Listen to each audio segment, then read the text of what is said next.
y ellos le han vencido por medio de la sangre del Cordero y de la palabra del testimonio de ellos, y menospreciaron sus vidas hasta la muerte.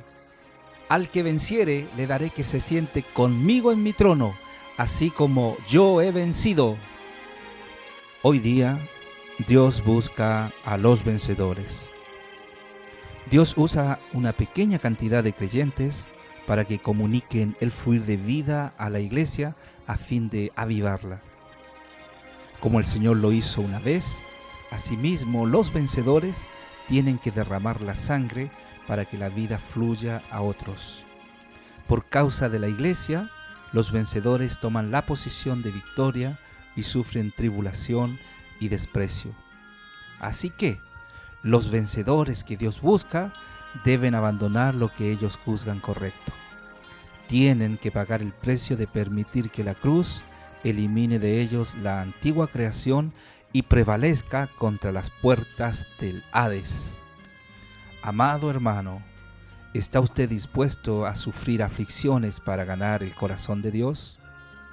¿Está dispuesto a dejarse derrotar para que el Señor sea el victorioso? Tales vencedores hoy Dios busca.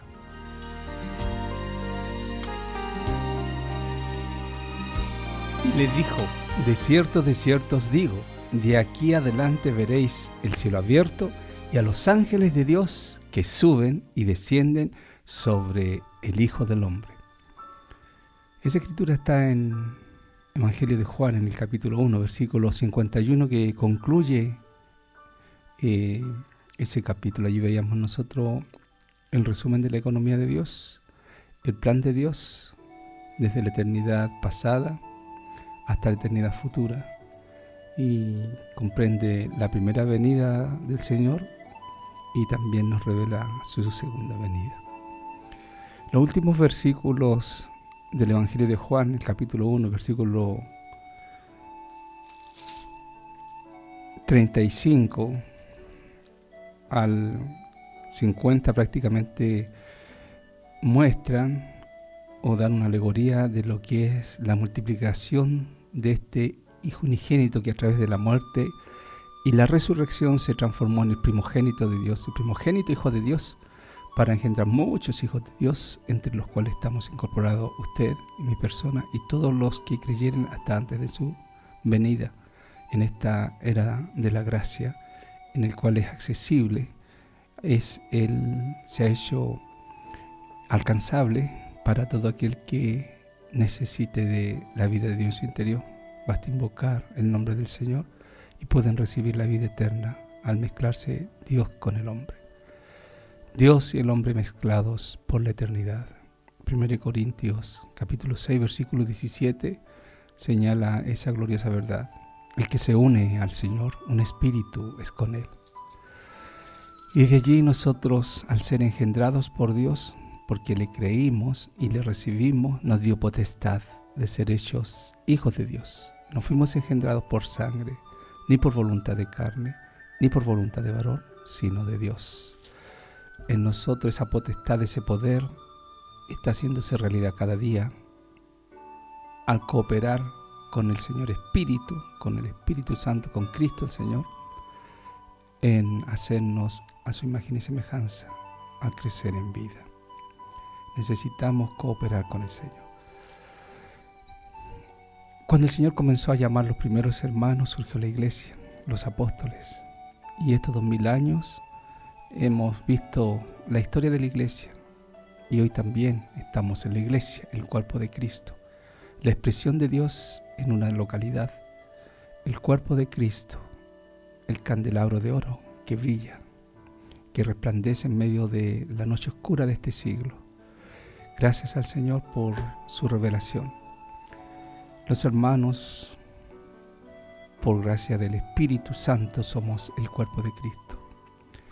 En Efesios capítulo 4, nosotros vemos la revelación de Pablo, cuando señala,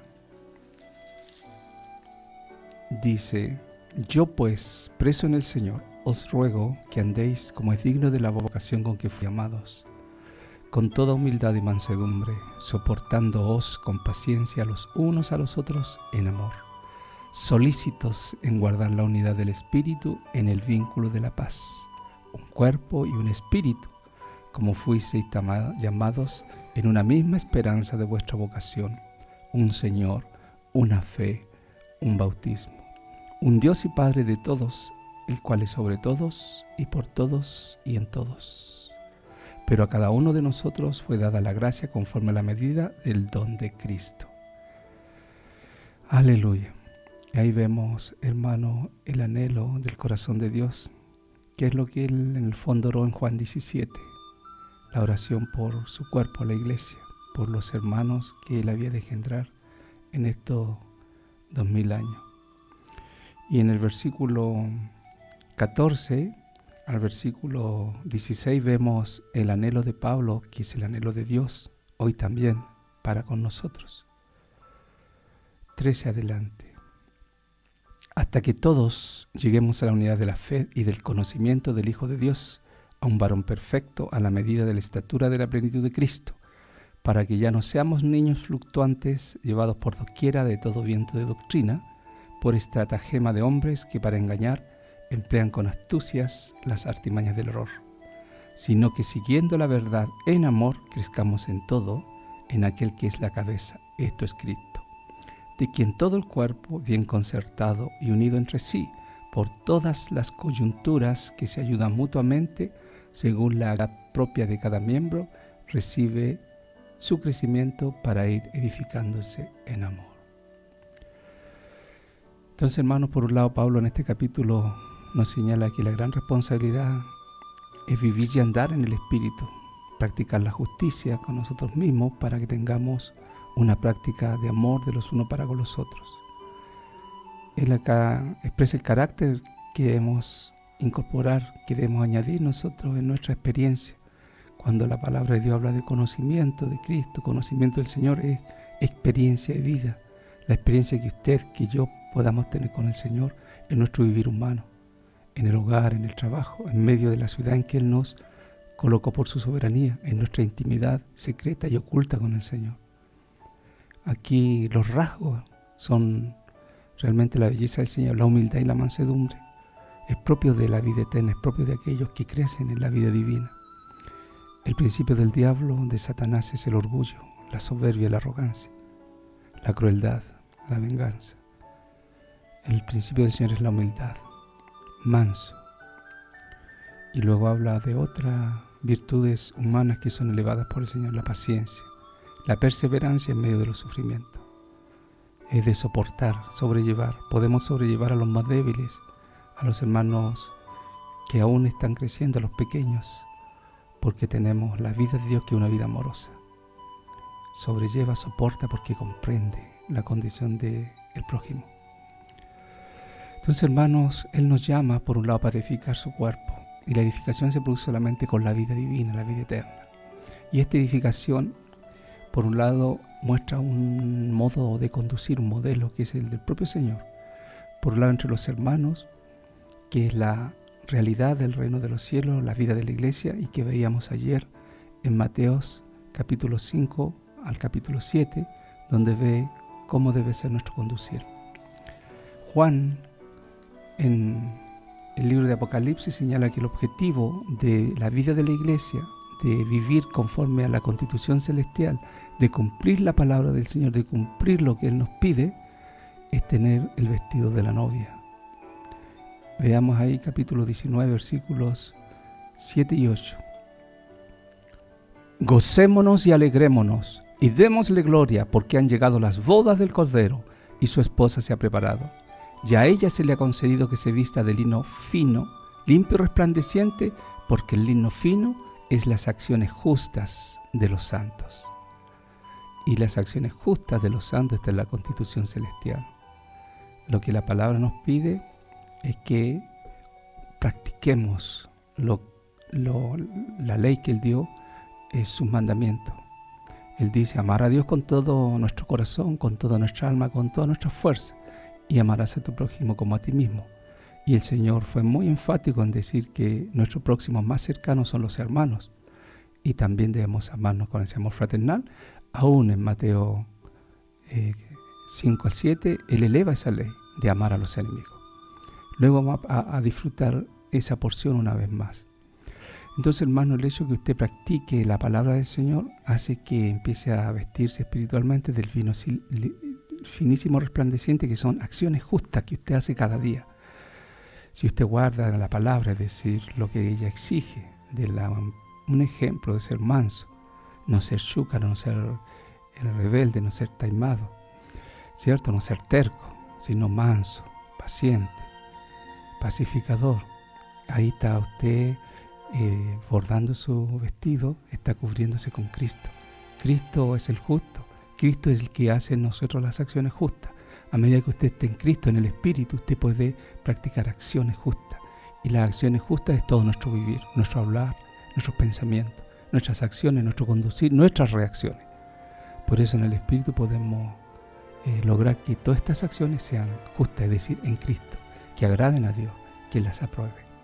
Hermano, lo precioso que esta novia, que es el cuerpo de Cristo, la iglesia, se transforma en un ejército.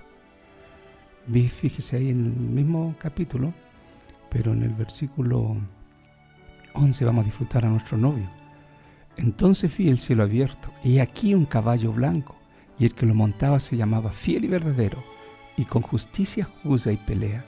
Sus ojos eran como llama de fuego, y había en su cabeza muchas diademas, y tenía un nombre escrito que ninguno conocía, sino él mismo.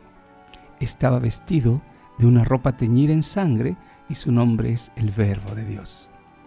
Y los ejércitos celestiales, vestidos de lino finísimo, blanco, limpio, le seguían en caballos blancos. Aleluya, hermano, por esa revelación gloriosa.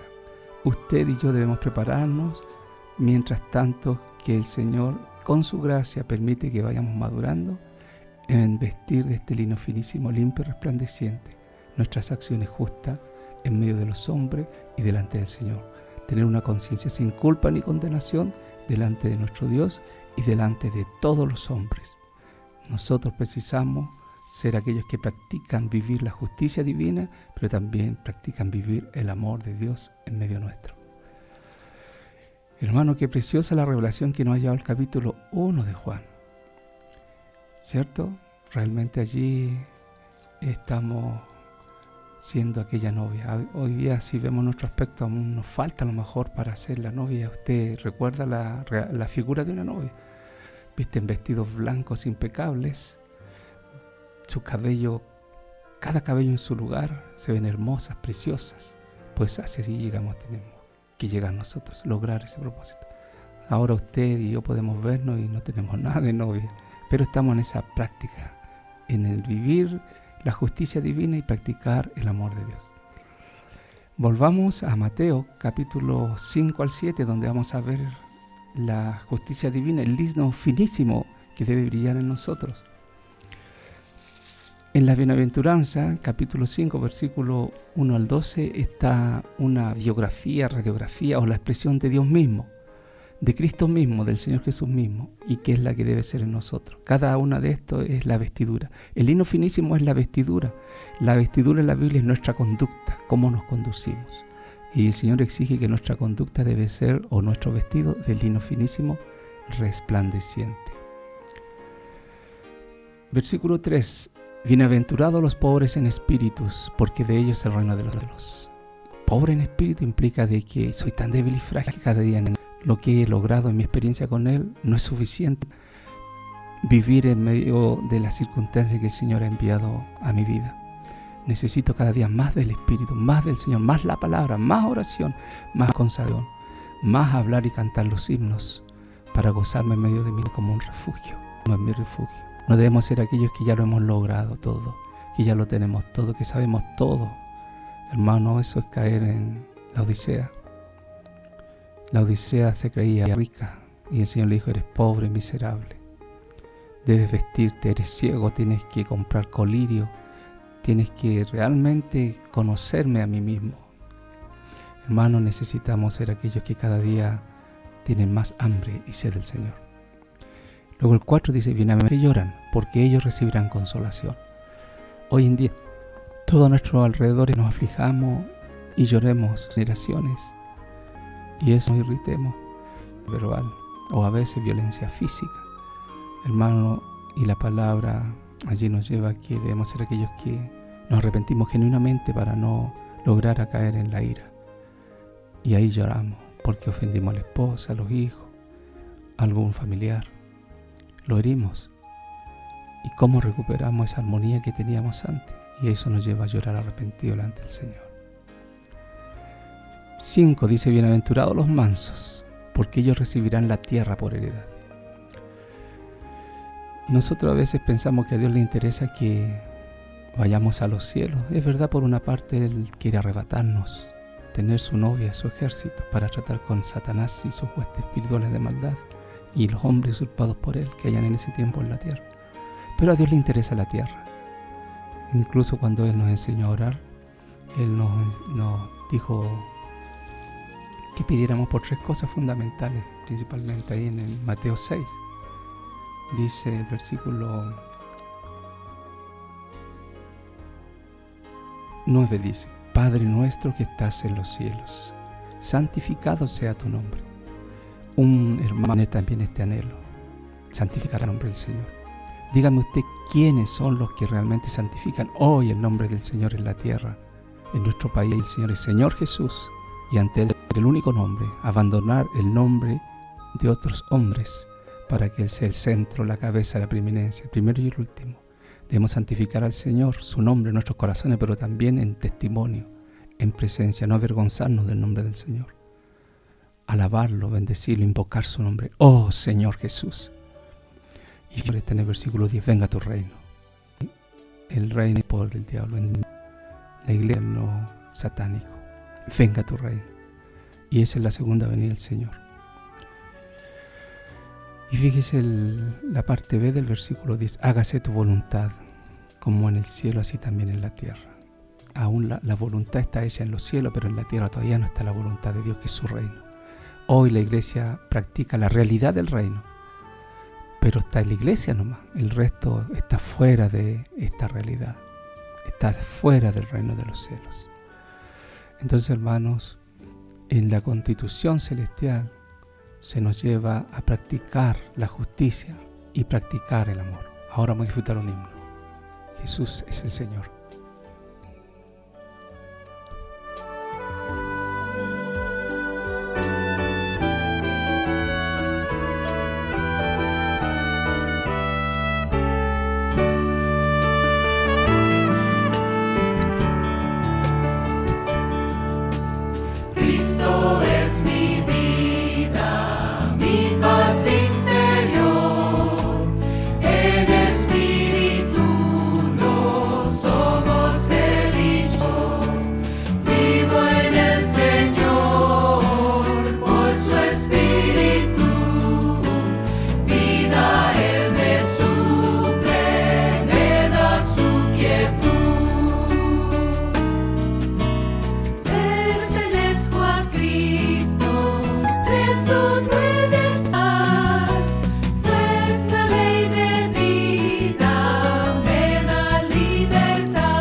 lo que era desde el principio, lo que hemos oído, lo que hemos visto con nuestros ojos, lo que hemos contemplado y palparon nuestras manos tocante al verbo de vida, porque la vida fue manifestada y la hemos visto y testificamos y os anunciamos la vida eterna, la cual estaba con el Padre y se nos manifestó. Lo que hemos visto y oído, eso os anunciamos, para que también vosotros tengáis comunión con nosotros, y nuestra comunión verdaderamente es con el Padre y con su Hijo Jesucristo. Os escribimos para que vuestro gozo sea cumplido. Primera epístola de Juan, capítulo 1, versículo 1 al 4, muestra y el fundamento de nuestra comunión con el Señor y entre nosotros. Primero hay una comunión vertical, entre el Señor y nosotros. De ahí suplimos vida. Ahí está la fuente inagotable de la vida. Allí saca de Dios para distribuirla y derramarla en medio de las personas como justicia y como amor. Nosotros necesitamos cuidar con el Señor, que nada la interrumpa, y también cuidar la comunión entre unos y otros, que nada la obstruya, que nada la bloquee, nada la destruya. Satanás se especializa en impedir la comunión nuestra con el Señor, nos llena de muchas cosas buenas, no vamos a hablar de cosas malas, pero para impedir que tengamos comunión con el Señor. Y también levanta muchas situaciones entre nosotros y los hermanos para que se rompa esta comunión. Por eso Juan enfatizaba mucho eso, con el fin de mantener esta comunión y podamos practicar la justicia, lo que Dios nos exige en la palabra. Necesitamos suministro de vida, necesitamos vida eterna, y esta comunión nos suple esta vida eterna para cumplir lo que Dios nos pide. Por eso dice, Dios es luz. Entonces aquí la obligación nuestra es que cuando nuestra conciencia nos indica que hemos pecado, porque usted y yo tenemos una conciencia sensible, muy sensible, que está bajo el gobierno de Dios, la conciencia está en nuestro espíritu, y ahí realmente debemos ser muy obedientes. Cuando la conciencia nos culpa y nos condena, debemos confesar, ir arrepentidos. Y ahí hay dos cosas: si hemos ofendido a una persona, a un hermano, necesitamos ir a pedir perdón. Eso es la justicia divina, disculparnos y quitar toda dolor, toda acusación que ese hermano pueda tener en contra nuestra, y tener paz. Ahora, si alguien nos ofende, nuestra reacción es perdonar 70 veces 7. Es decir, eternamente tenemos que llevar una vida de perdón por amor a los hermanos.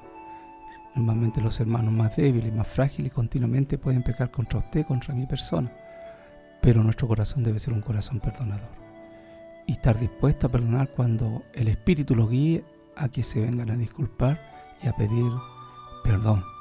Caso contrario, el Señor no va a oír las oraciones, es decir, está interrumpida la comunión. No hay fluir de vida. Necesitamos en ese aspecto ser muy cuidadosos. Por eso también en el capítulo 2, Juan nos dice que debemos cuidar la relación con los hermanos, amarlos. El que no ama está en Caín.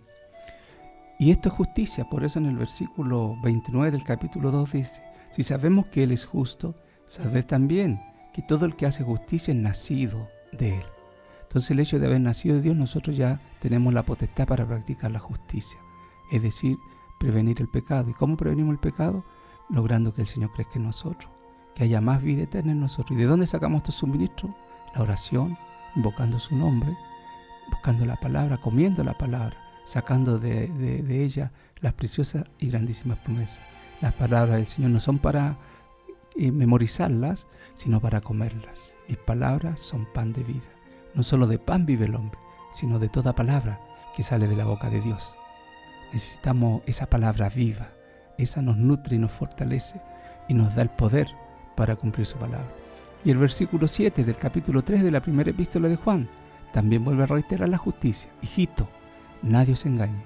El que hace justicia es justo, como Él es justo.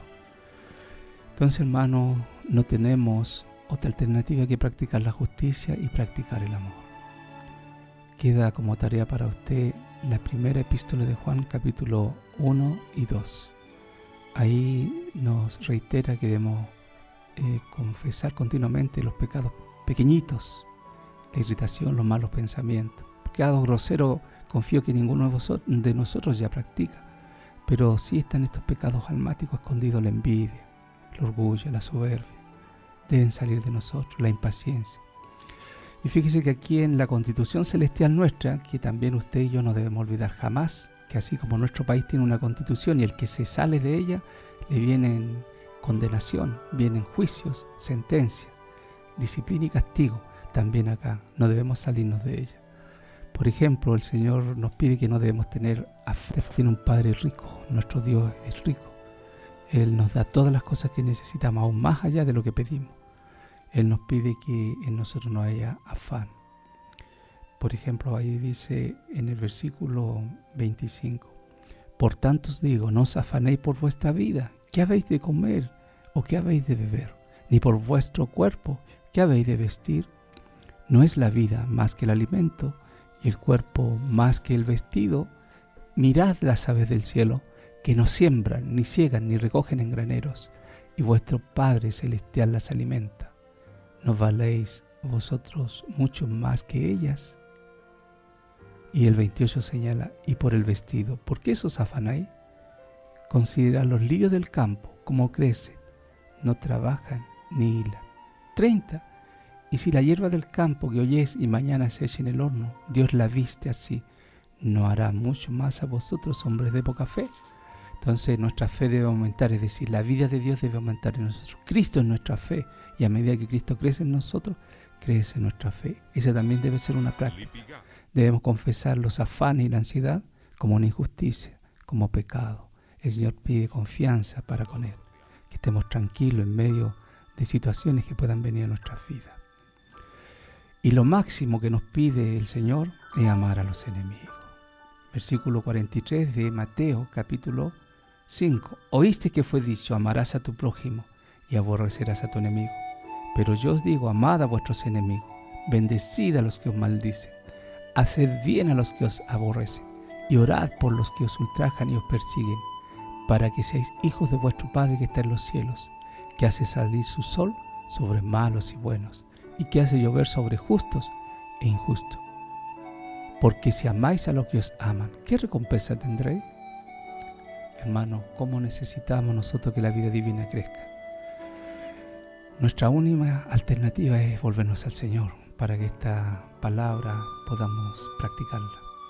No debemos desalentarnos ni desanimarnos, porque esto es un ejercitar. Hasta que el Señor venga debemos estar ejercitando.